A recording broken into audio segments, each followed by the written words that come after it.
عید کی تیاری کے لیے جوتوں اور کپڑوں کے بعد جیکب آباد کے شہری سندھی ٹوپی کو خریدنا نہیں بھولتے۔ خوبصورت کڑھائی شیشوں سے جڑی سندھی ٹوپی پہننے والوں کی شان بڑھا دیتی ہے۔ شہری کہتے ہیں کہ لباس اس وقت تک مکمل نہیں ہوتا جب تک سندھی ٹوپی سر پر نہ سجائی جائے۔ رقم تو پہلے کم تھی، ابھی زیادہ ہو گئی ہے کیونکہ مہنگائی ہے، ہر چیز مہنگی ہو گئی ہے۔ مہنگائی کی وجہ سے تھوڑا بازار میں رش بھی کم ہے کیونکہ مہنگائی ہے نا، ہر بندہ سوچ رہا ہے۔ پہلے جب بھی کوئی بندہ آتا تھا ہمارے پاس ٹوپی لینے کے لیے ہم بھی خوش ہوتے تھے، عید الفطر آ گیا، ابھی ہمارے لیے بھی عید ہے۔ ابھی جو بندہ آ رہا ہے ایک ٹوپی دو ٹوپی، جو پچھلے سال جو بندے آ رہے تھے وہ 10 ٹوپی لے جا رہے تھے اپنے لیے، اپنے دوستوں کے لیے۔ ابھی کیا ہے، مہنگا کی وجہ سے تھوڑا بازار کاروبار کم ہے۔ یہ سندھی ٹوپی تو ہمیشہ چلتی رہتی ہے، یہ سندھ کی ثقافت ہے۔ بلوچی ٹوپی بھی چلتی ہیں یہاں عید الفطر کے دوران، دور دراز سے لوگ آتے ہیں۔ بگٹیوں والی ٹوپیوں کی خریداری ہوتی ہے، جو بگٹیوں والی ٹوپی تقریباً 20,000 25,000 تک بکتی ہے، وہ ٹوپی یہاں سے لے کر جاتے ہیں عید کے دوران۔ سندھی ٹوپی ہماری شان ہے،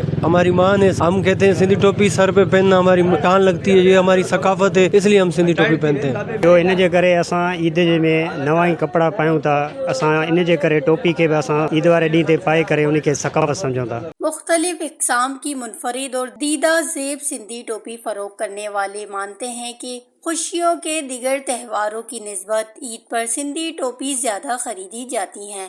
سندھ کی ثقافت کا حصہ سندھی ٹوپی پہننے والے لوگ اسے اپنے سر کا تاج مانتے ہیں۔ چھوٹی عید کی بڑی تیاریوں میں جیکب آباد کے شہری عید کے تہوار پر نئے ملبوسات کے ساتھ سندھی ٹوپی پہننا ہی پسند کرتے ہیں۔ وش نیوز، جیکب آباد، سندھ۔